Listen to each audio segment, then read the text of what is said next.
Y buenas tardes a todos los amigos de Hojas de Ruta Radio, bienvenidos a una edición más de Otras Voces.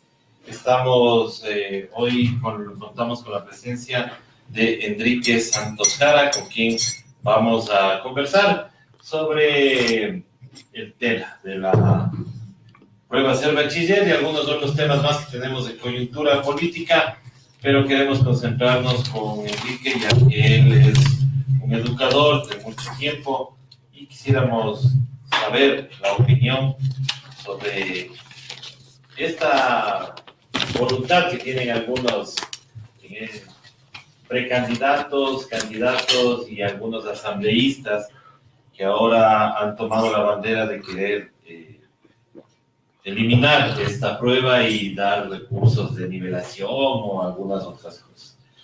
Este espacio llega a ustedes gracias a Francesca Café de INTAC para el Mundo y también de Jaica Té de Guanábana.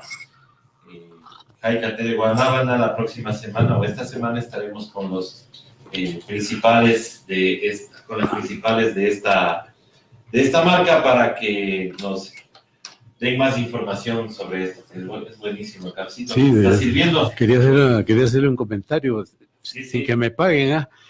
Mi ex colega en el Consejo de Educación Superior, Marcelo Ceballos, el doctor Marcelo Ceballos, que ahora es rector de la Técnica del Norte, él es de INTAC y él sabía siempre traerme el café de INTAC y yo quedé maravillado, así que es este café, ¿no? Es del café delicioso.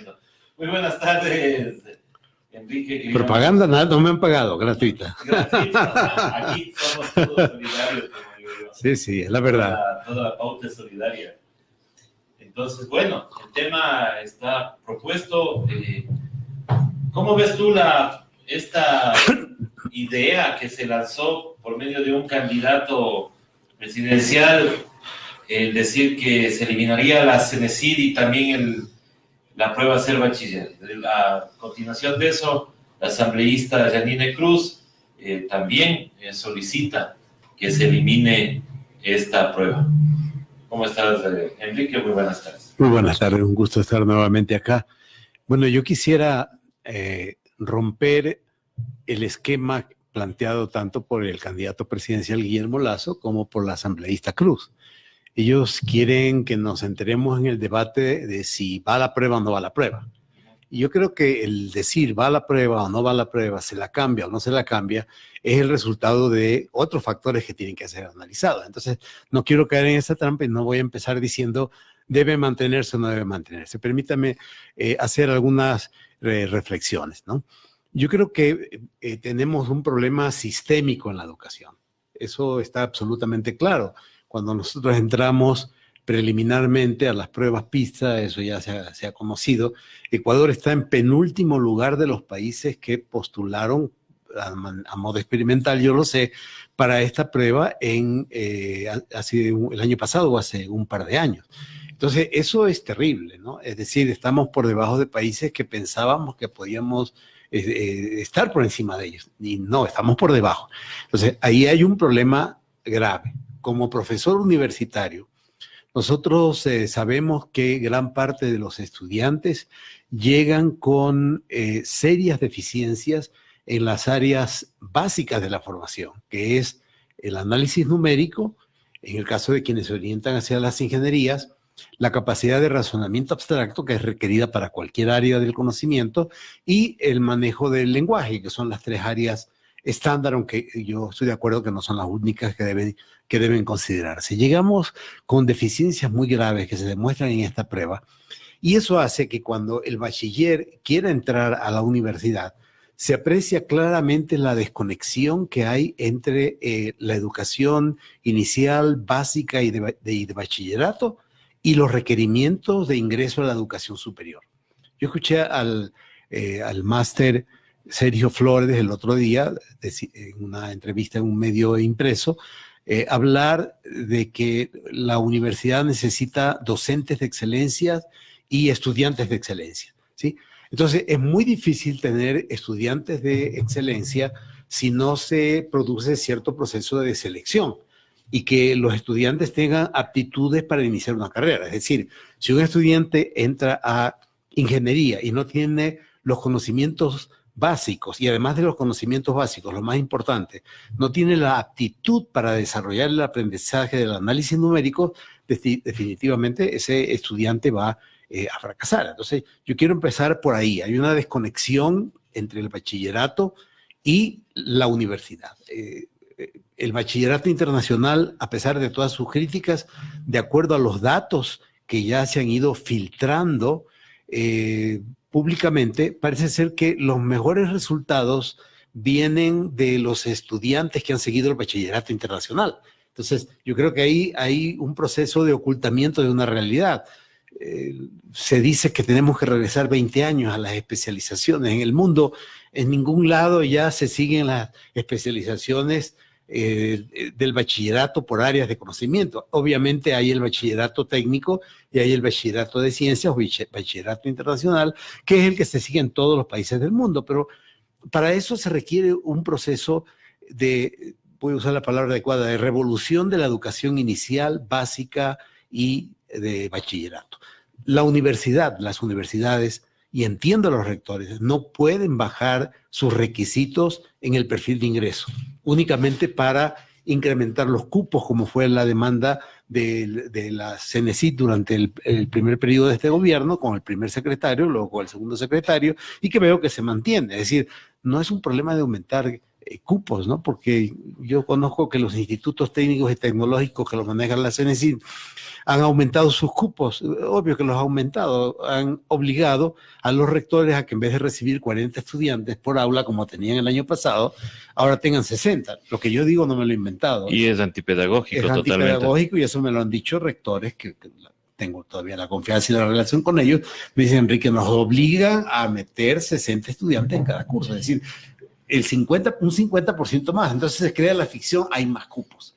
¿Cuántos de esos estudiantes luego van a pasar con las deficiencias que tienen, con las formativas que tienen? Y dado que la universidad, la medicina no puede decirles, a ver, señores, ustedes no saben bien biología, vamos a bajarles el nivel de biología y de anatomía para que lleguen solo hasta acá. No se puede hacer eso, porque el médico tiene que ser médico y tiene que llegar al nivel más alto de excelencia. Por lo tanto, tiene que haber un proceso de cribaje, de selección. Entonces, ese es el primer elemento, la desconexión. Esa desconexión que lamentablemente tiene también componentes socioeconómicos, no podemos negar eso. Los colegios rurales versus los colegios urbanos, hay una enorme diferencia. Los colegios de la sierra, y yo soy costeño y lo digo esto no con vergüenza, pero haciendo mea culpa de qué es lo que está pasando en la educación en la costa, en la provincia que yo vengo, Guayas, la provincia de mi padre, Manabí. ¿Qué es lo que pasa? Que en todas las pruebas, y estuve revisando las pruebas del 2017, los puntajes, es increíble la diferencia que hay en los puntajes del bachiller de la sierra y de la costa. Entonces, hay una diferencia regional, hay una diferencia socioeconómica, evidentemente. Los colegios municipales, por ejemplo, eso hay que pensarlo bien, siguen siendo una muy buena alternativa. Los colegios municipales, allí en los pocos lugares en que han podido sobrevivir, tienen una excelente formación y eso tiene que ver con otros elementos que podemos analizar en otro momento. Y los colegios particulares de élite, no todos, porque hay colegios particulares también estratificados, evidentemente con lo que cobran, pues pueden darse el lujo de dotar a los estudiantes de un conjunto de elementos de entorno de aprendizaje, de profesores realmente excelente. Entonces, aquí yo toco un tema que me parece clave, los profesores. ¿Cómo podemos mejorar la educación inicial, básica y de bachillerato con los profesores que fueron formados en viejas concepciones pedagógicas que ya no se utilizan y con profesores en donde a nivel nacional el porcentaje está entre el 20 y el 30% no tienen siquiera título de tercer nivel y no se diga título de maestría? Me parece que ahí hay un elemento clave que tenemos la solución, pero hay que ponerle mucha atención. Esa solución está en la ciudad de Azogues, se llama Universidad Nacional de Educación. Una universidad que nació con 15 estudiantes, que el primer año no tenían recursos, habían pocos estudiantes y les salía más barato mandar a los estudiantes a los Estados Unidos que educarlos allá en Azogues. Y que ahora por la última que conocí, conversé con su actual rector encargado, el doctor Rodrigo Mendieta, me dijo, estamos llegando a los 2.000 estudiantes en grado. 2.000 estudiantes. 2.000 estudiantes en grado. Ahí se está cuajando, ahí se está cristalizando esta nueva generación de maestros que trabajan con un currículo realmente excepcional, avanzadísimo, y que van a ser los que van a poder cambiar la educación. Ayer lo dijo en un programa televisivo el exdirector del INEC, Byron Villasís. Él dijo, quienes deben dirigir el sistema de las universidades, se refería a él, deben ser los que hayan estado en universidades de excelencia, o al menos que hayan pasado por la universidad, refiriéndolos a los asambleístas. Y yo diría lo mismo, quienes pueden cambiar la educación, el profesorado, son profesores que se hayan formado bajo estos sistemas de excelencia, tanto los que han sido becados, el actual gobierno ya no lo hace, el gobierno anterior lo hizo, como aquellos que se están formando en la UNAE y que ojalá estos problemas que surgieron hace 3 meses, espero que el rector encargado los maneje adecuadamente, creo que tiene la buena voluntad y tiene el equipo para hacerlo, no bajen los estándares de esta universidad que realmente puede ser el punto de apalancamiento para cambiar el nivel formativo de los profesores ecuatorianos. Ahora, entonces, es un proceso que lastimosamente no se conoce y la ciudadanía no lo conoce, y es por eso que van a la facilidad o al simplismo de decir, o sea, eliminando nos arreglamos todo, eliminando va a haber un montón de cupos en la universidad, y nosotros decíamos acá, pero nunca hubo pues el famoso libre ingreso que tanto pregonan ahora. Y yo le decía al ex ministro de Educación, hoy asambleísta, a Augusto Espinosa, cuando estuvo aquí en nuestra mesa de trabajo, claro, él le decía yo que efectivamente uno iba a buscar un cupo y tenía que dormir 2, 3 días para poder entrar, y a veces entrabas, otras veces no. De los 300 cupos, 200 ya estaban ya previamente asignados. Por parentela y padrinado, ¿no? Exacto. Yo recuerdo medicinas hace muchos años, en la Universidad de Guayaquil, era la cola, ¿no? El que llegaba primero. Claro. Y obviamente se convertía en un negocio, quiero encauzar bien, no acusar en falso, se convirtió en un negocio porque había personas que obviamente dormían 3 noches ahí y luego vendían el puesto, pues sabían dar una cartulinita con un ticket. Entonces, claro, vivíamos, yo recuerdo que el doctor Sempertegui, en una conversación que tuvimos con algunos rectores y miembros del sistema de educación superior, con el expresidente Correa,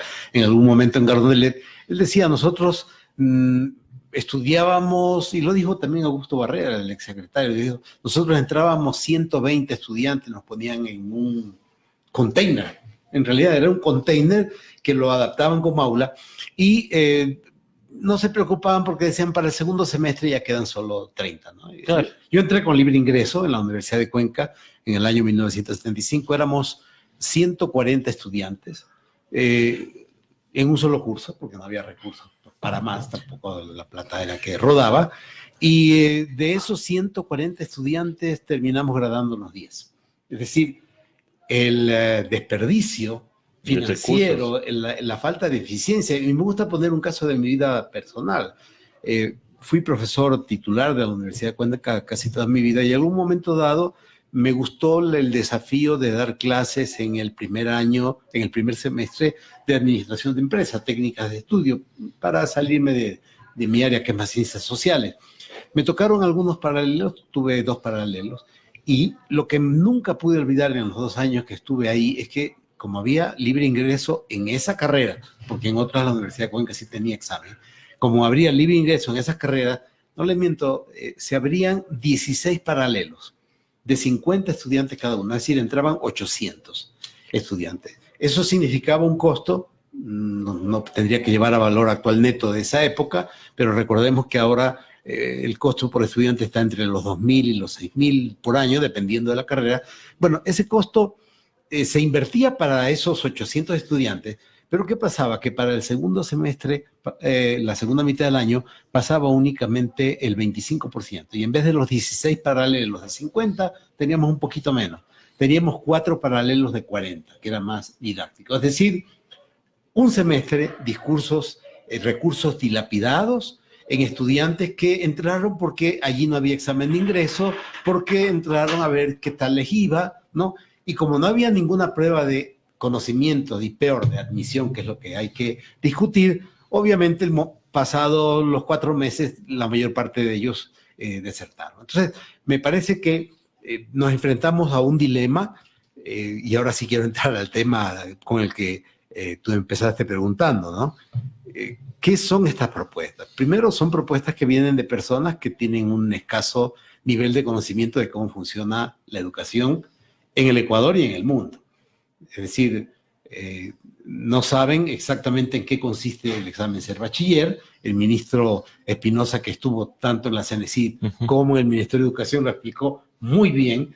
Dijo, originalmente habían 2 pruebas, el Ser Bachiller, que ayudaba como examen de grado, en el colegio una prueba de conocimientos, y el ENES, que era una prueba de aptitudes que se usaba para la universidad. Luego, por optimización de recursos y también, obviamente, por tiempos, se unieron ambos exámenes, y actualmente funciona pues de que el 30% de esa nota que se saca en el Ser Bachiller es para la graduación, el resto son las notas que han tenido durante todo el año. Durante todo el año, el trabajo monográfico, la exposición que tienen que hacer.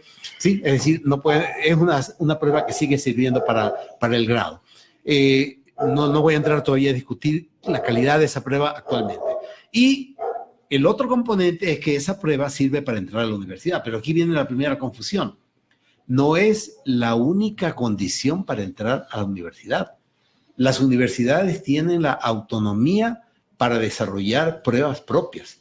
Y eso lo hacen las mejores universidades públicas del país. Lo hace la Politécnica, lo hacen muchas facultades de la Central, lo hacen todas las facultades de la Universidad de Cuenca. Estoy hablando de las mejores universidades públicas del país. Es decir, tenemos el examen Ser Bachiller en el componente que sirve para ingresar a la universidad, pero además la universidad se reserva la opción por autonomía de poner otra prueba.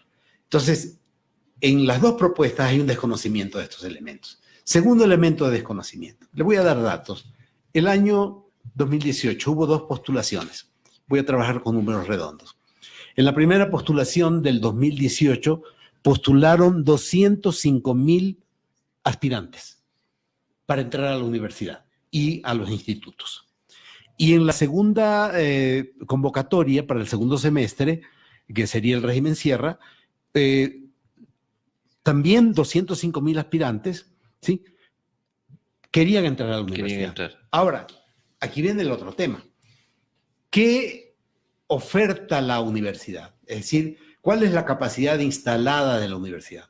Como las universidades son autónomas, como no se puede hacer como están haciendo o hacían, no lo sé, en los institutos que llamaban de la CENESID, decían, oiga, rector, no ponga paralelos de 40, ponga de 60 y con eso aumentamos los cupos. Como las universidades son autónomas y las universidades ecuatorianas, así les duela, a quien les duela, ha cambiado duramente luego de la LOES del 2010, que con todos sus defectos permitió una evolución enorme, de tal suerte que este rato en Chimago tenemos ya universidades ecuatorianas, algo que nunca existió en CUESES, hay universidades ecuatorianas.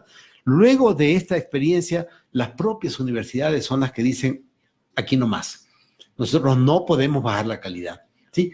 Y se ha intentado a través de algunos mecanismos, ¿no? Por ejemplo, la fórmula de asignación de recursos, se ha puesto tasa de graduación, y la tasa de graduación se ha puesto una tasa de graduación irreal. Si yo digo que la tasa de graduación es un criterio para dar más dinero, ¿qué es lo que hacen los rectores que no son responsables?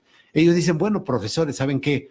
No dejen tantos estudiantes, porque sucede que si nosotros en vez de graduar 60 de cada 100, graduamos 90 de cada 100, vamos a recibir más dinero. Lamentablemente, la CENESID logró este año, porque el año anterior no pudo hacerlo, logró incluir este año ese criterio dentro de la fórmula de asignación de recursos. Y perjudicó a algunas universidades de excelencia. Le doy un nombre de una universidad internacional, que son las que se dice a veces no se las toca, la Flaxo. La Flaxo tiene una merma y ni siquiera he hablado con sus autoridades, ni siquiera soy amigo personal de sus autoridades como para asumir esta defensa, pero obvio que tienen preocupación. Siendo seguramente la mejor universidad de posgrados del país, de eso no me queda duda, ¿sí? le bajan recursos. ¿Por qué razón? Porque su tasa de graduación es muy baja para los criterios de los tecnócratas de la CNESID. Mal calculado, mal definido el tope, y además, en lo que yo vi, mal calculado el tiempo sobre el cual debe calcularse la tasa de graduación. Es decir, no es a los 2 años de la maestría, sino hay que darle un año adicional, hay que darle un tiempo adicional. En fin, esta presión para aumentar cupos no se puede ejercer en las universidades de modo directo, y la mayor parte de las universidades lo que han hecho es mantener las aulas, incrementar quizá un poquito el número, abrirse a la modalidad virtual, que me parece interesante para ciertas carreras, ¿sí? Pero en suma, estas 205,000 aspirantes del primer semestre y 205,000 aspirantes del segundo semestre se encuentran con una barrera. ¿Cuál es la barrera? Que en la primera convocatoria las universidades solo ofertaron 89,000 cupos. Es decir... ¿Y los 100 y pico? No entran. Entonces, por eso es que en medicina se quejan, ¿no? Y dicen, ahora el puntaje para pasar en medicina es 965. No es que el puntaje subió, no es eso. Es que no hay dónde ubicarles. No hay dónde ubicarles, entonces obviamente solo se pueden ubicar a ese porcentaje de estudiantes que entran, qué sé yo, a la central. No recuerdo bien cuándo esté manejando este rato, pero vamos a suponer que sean 300 estudiantes en primer año. Entonces, si postulan 10,000 estudiantes, lamentablemente, y claro que es lamentable, alguien dice, saqué 964 y entró con 965 el último, me quedé por un punto, ¿qué puedo hacer? El problema es que hay 100 estudiantes seguramente que también están en la misma situación. En esa misma situación, sí. Entonces, mire, y el segundo semestre, por la presión de la CNESID, y 2, porque algunas universidades, en ejercicio de su autonomía responsable, abrieron los programas en línea, porque este es otro tema.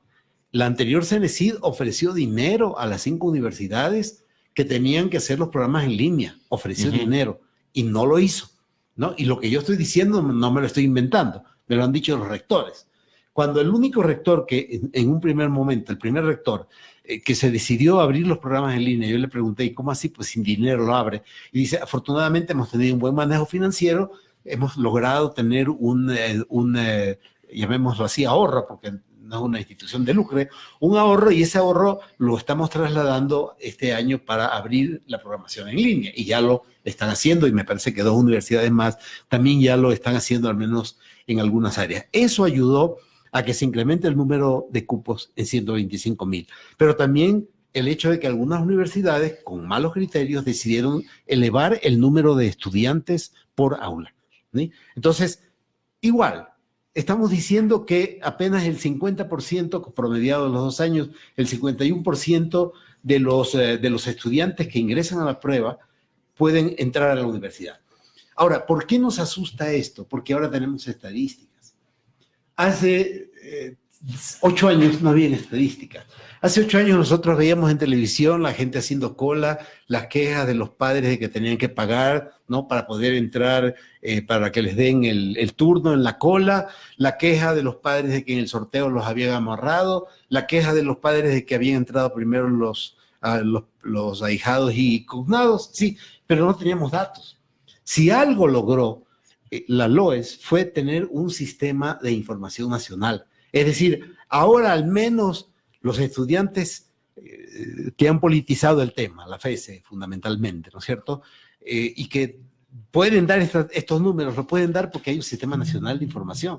Pero este sistema de información no había cuando yo estaba en la universidad, cuando tú estabas en la universidad. No sabíamos cuál era la brecha. Así es, Entonces, sabíamos. Aquí hay un problema que además, el último elemento que tiene que ver con esto, no se soluciona, pues, asumiendo que el gobierno o el gobierno que viniese tuviera la voluntad de duplicar cupos, ¿no? Ya les doy la referencia.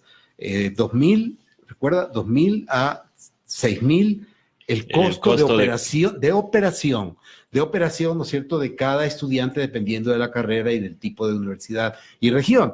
Ahí no está el costo de inversión, es decir, no estamos hablando de la infraestructura, del equipamiento que tiene que desarrollarse. Entonces, calculemos eso por 100,000, ¿no es cierto? Solamente el costo de operación, un promedio de 4,000. Por 100,000 estamos hablando de, caray, ¿cuántos millones? Soy malo para estos cálculos tan sencillos, no estoy acostumbrado al Excel.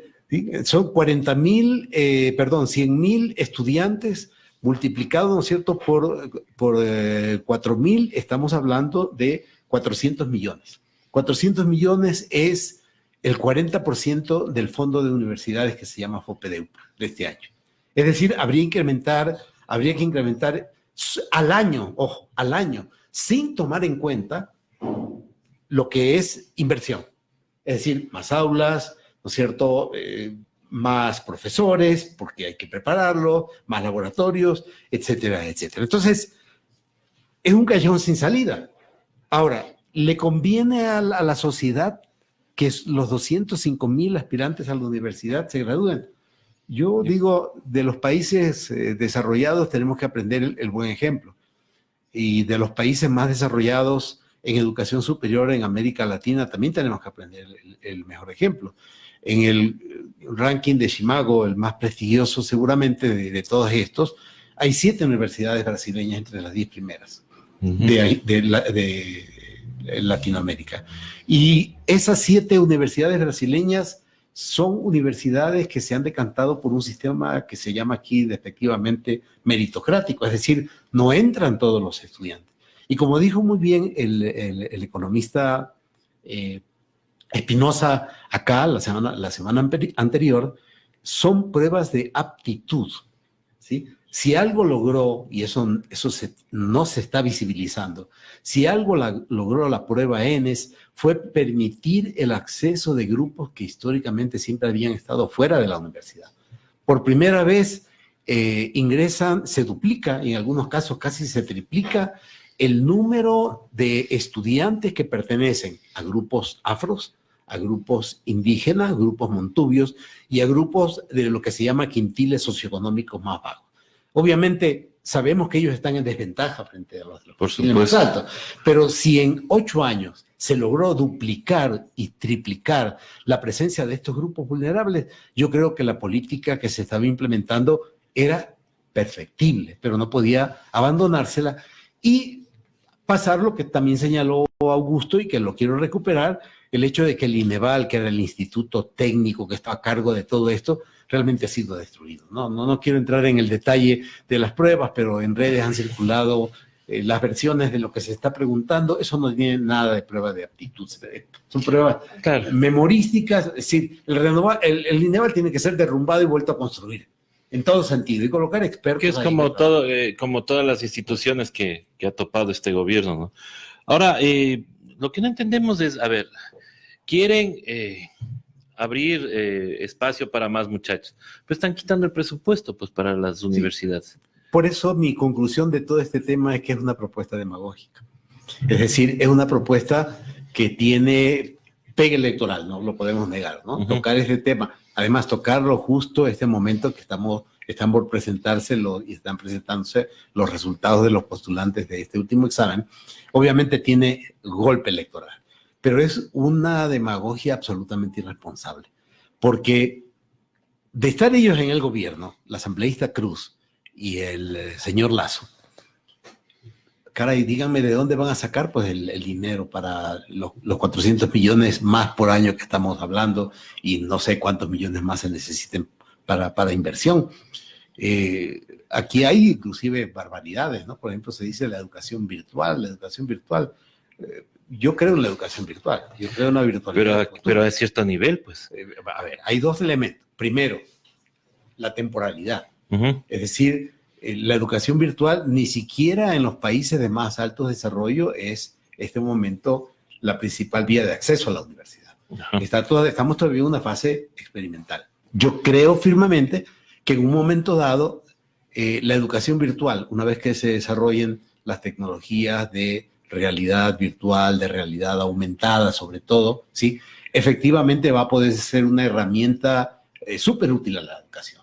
Pero en este momento estamos en pañales, en este momento lo que tenemos es una virtualidad bebé, por decirlo de alguna forma. No hemos llegado como país, no me refiero a algunas experiencias de algunas universidades en algunas carreras que sí han tenido éxito, pero muy pequeñas para el océano de estudiantes. Estamos llegando a una situación, ¿no es cierto?, en que la virtualidad, tal como le he escuchado a algún ministro, o sea, está fuera de la realidad. Esa no es la virtualidad que estamos viviendo. Esa es la virtualidad que podremos tener en 10 años, en 20 años, primera cosa. Y segunda cosa, hay carreras que no se pueden desarrollar virtualmente. O sea, la confusión que tiene el ministro Michelena realmente es lamentable. ¿Cómo puede el ministro de Telecomunicaciones no estar al tanto de lo que significa la medicina virtual, como habló el otro día? Claro. Sí, una cosa es el diagnóstico, otra, ¿no es cierto? Una cosa es la recogida de datos, el hecho de que algunas pruebas efectivamente se van miniaturizando, volviendo miniaturas, ¿no? Lo que quería decir, el hecho de que hay un conjunto de elementos del proceso médico que pueden ser tratados de manera virtual, pero la mayor parte de los componentes y los más importantes todavía no pueden ser tratados virtualmente. Inclusive en los países donde se hacen operaciones con robots, a veces muchos se olvidan que estos robots tienen un humano que está detrás de Por ellos, supuesto, controlándolos. Entonces, no hay, se aumenta la precisión obviamente con el robot.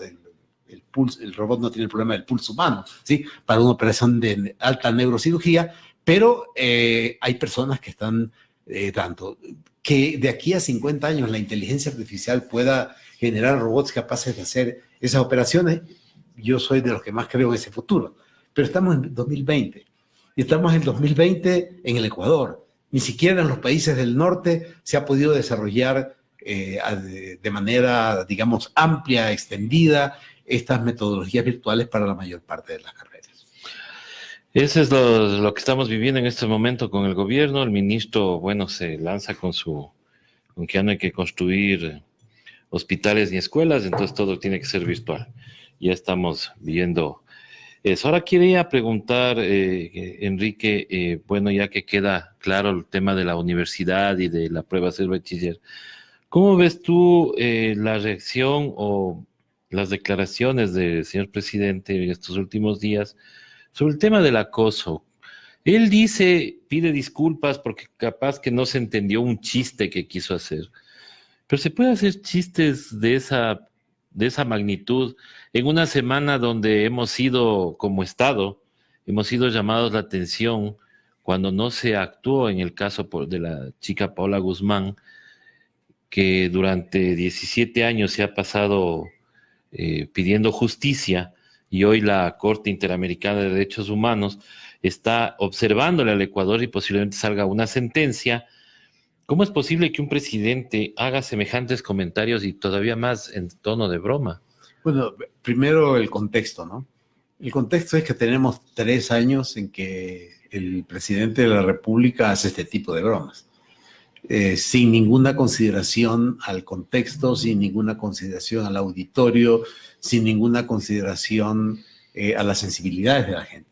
Se ha permitido hacer chistes que han afectado a la dignidad de su propia suegra, que todos lo escuchamos, chistes que resultan realmente aberraciones referidos a los enfermos del cáncer, sin mencionarlo, ¿no? Pero decir que el cáncer es tu amigo es una manera de pasar por alto el sufrimiento de miles, de decenas de miles de ecuatorianos que han estado en esta situación. Yo puedo hablar con experiencia de vida, porque mi padre murió de cáncer, mi abuelo murió de cáncer, un hermano mayor a mí murió de cáncer, un cuñado mío murió de cáncer. O sea, estoy hablando de algo que lo he vivido, estoy hablando de memoria.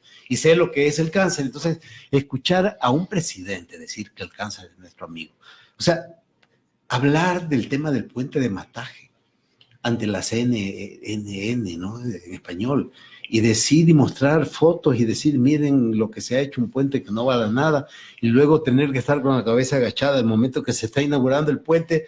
O sea, no, y peor es que los ministros van ahí y recorren el puente. Recorren, por favor, la ministra Romo, el ministro Jarín estaban allí. Es decir, perdón la palabra, pero popularmente eso se llama cinismo. Es decir, no me importa lo que dije, ya lo dije, pero aquí hago acto de presencia. Y si hice un chiste es porque no me entendieron. Entonces, a lo que quería decir es, durante 3 años los ecuatorianos no hemos venido entendiendo los chistes del presidente. Esto es una raya más que no hace al tigre.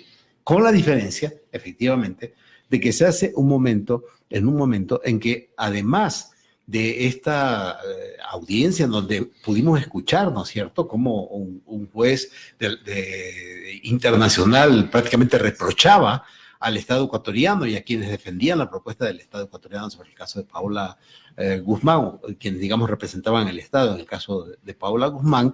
Además de eso, hay registros de femicidio durante todos estos meses, hay campañas que se desarrollan en distintas esferas, por ejemplo, en el nivel universitario.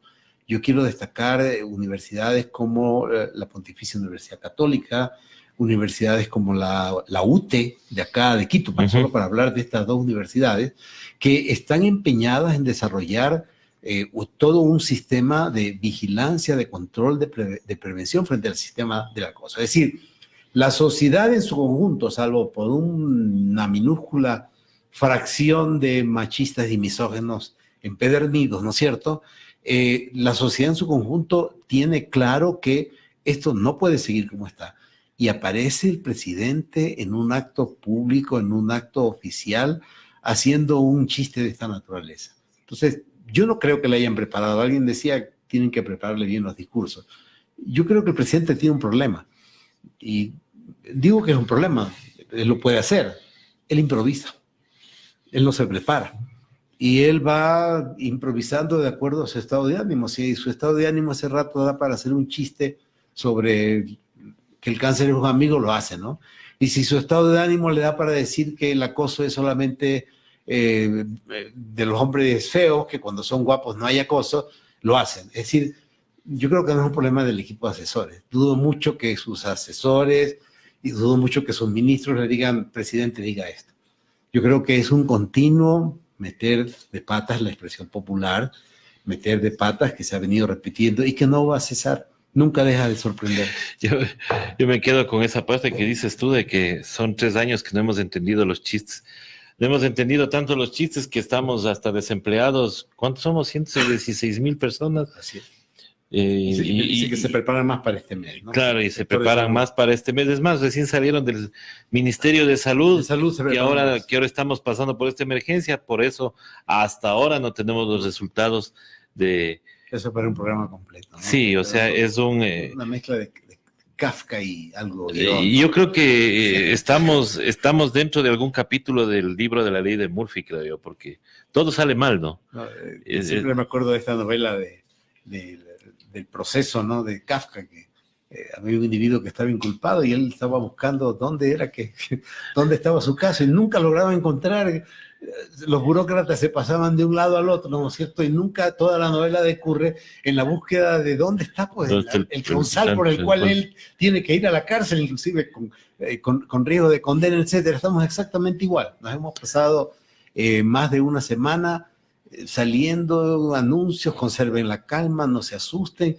Y obviamente, si un examen que debía estar en 3 días, no está en 3 días, ¿sí? La gente se asusta, pues. Por supuesto. Y cuando dan el examen, lo único que dicen es, no ha tenido coronavirus. Sino otro virus. Sino otro virus. Bueno, ¿cuál virus entonces? ¿Qué letalidad, qué riesgo de dispersión, porque eso es lo que hay que analizar en una epidemia, tiene ese virus si debemos preocuparnos o es un virus que se puede aislar fácilmente, ¿no? Entonces, yo creo que eso da para un análisis. Yo diría que tiene que estar un epidemiólogo además, un epidemiólogo de peso, que nos dé los criterios científicos de por qué ha habido un pésimo manejo mediático y político de este tema. Hasta el día de hoy no sabemos qué es lo que tiene este ciudadano.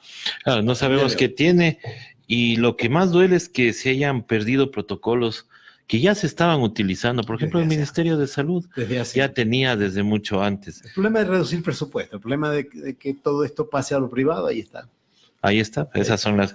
Ojalá no sea también medidas para distraernos de lo que ya se viene, porque... Y eso nos regresa, perdona que haga el link, al tema del ingreso a la universidad. Es decir, en el área de salud, perdónenme, pueden haber 20,000 estudiantes que quieren medicina. A mí no me van a doblar con el respeto que me merecen las madres, padres y chicos que quieren entrar a medicina, pero a mí no me van a doblar la conciencia diciendo, le estamos destruyendo el sueño de vida.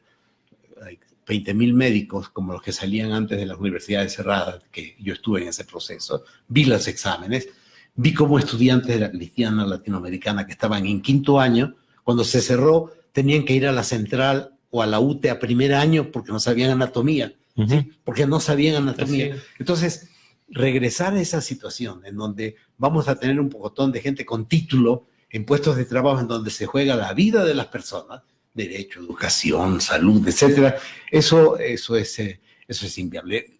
Para cerrar ese punto que me faltó decir, podemos flexibilizar, es decir, el ingreso a la universidad, porque está vinculado con esto, el área de salud, el ingreso a la universidad requiere de una prueba de aptitudes, pero esa prueba requiere ser hecha por especialistas, como dijo Augusto Espinosa aquí. No puede ser hecha por improvisados que la han pervertido, la han denigrado, convirtiéndola en una prueba memorística. Hay la posibilidad de que la universidad tome sus propias pruebas, haga entrevistas. Y yo pienso que no es mala idea ir considerando otro factor que está en el modelo finlandés, y no porque sea Finlandia no lo podemos utilizar. Ellos consideran mucho la hoja de vida del estudiante a través de su carrera. Es decir, un componente para entrar a la universidad es ese, ¿no? Entonces, la formación, las notas, obviamente hay un proceso, no solo las notas, hay un proceso de evaluación continua, de acompañamiento continuo de las aptitudes de los estudiantes, de tal manera que cuando el estudiante llega a decidir, a ver, me voy por el área técnica o por el área de la ingeniería, si va al área de ingeniería no hay un melodrama familiar, pues se sabe que va a un área que es bien remunerada, que está bien financiada por el Estado, que es necesaria para la sociedad. Entonces eso disculpa que me haya regresado, pero me faltaba rematarlo porque si no aparecería como que estoy diciendo, bueno, la prueba es suficiente. Yo estoy de acuerdo, la prueba no es suficiente, pero se necesita una prueba de aptitudes. Y si es nacional, mejor, porque si no, cada universidad va a desarrollar su propia prueba y eso genera inequidad. Claro, lo importante es que los jóvenes deben aterrizar de que se puede tener el sueño de vida, pero también hay que tener las actitudes para poder cumplirlo. Por supuesto. Te queremos agradecer, Enrique, por este análisis muy pertinente, porque debemos seguir tratando este tema de la prueba. Obviamente nosotros nos dirán, o como nos dijeron en la entrevista con Augusto Espinosa, claro, como yo no di la prueba, entonces por eso ahora ando preocupado. Bueno, no di la prueba, pero yo peleé por el libre ingreso, por entrar a la universidad. Es más, me tocó esperar un año para poder entrar a comunicación social porque ya estaba cerrado. Fui a vaguear en agronomía, digo vaguear porque yo fui a no perder el tiempo. Y posiblemente quité el espacio y el dinero para que otra persona pueda y una cosa que yo quiero destacar, me parece prepararse. Raro que quienes más están criticando la prueba sean autoridades y docentes de universidades particulares. Perdón, no es que no puedan opinar, son ciudadanos ecuatorianos. Claro. Pero las universidades particulares tienen sus propias pruebas de ingreso. Así es. Todas. ¿Sí? Y son pruebas, ellos sabrán, de conocimiento, de aptitudes, y han defendido, ¿no es cierto?, el hecho de que esa prueba tenga un gran valor en el ingreso a la universidad. Antes era solo esa prueba. Entonces, es decir, eliminamos la prueba solo para las públicas, entonces para las privadas, no. Perdónenme, que no entiendo. ¿Y dónde van a poner a los 120,000 estudiantes que no entraron este año? Demagogia. Es pura demagogia. Así es. Muchísimas gracias, Enrique. Gracias a todos ustedes por haber estado conectados a Hoja de Ruta, al programa de Otras Voces. El día de mañana tendremos más entrevistas. Ahora vamos a dar paso ya mismito, ya creo que les doy por aquí a las chicas de Divergentes, quienes estarán con nosotros todos los lunes de 6 a 8 de la noche. Muchísimas gracias y hasta el día de mañana.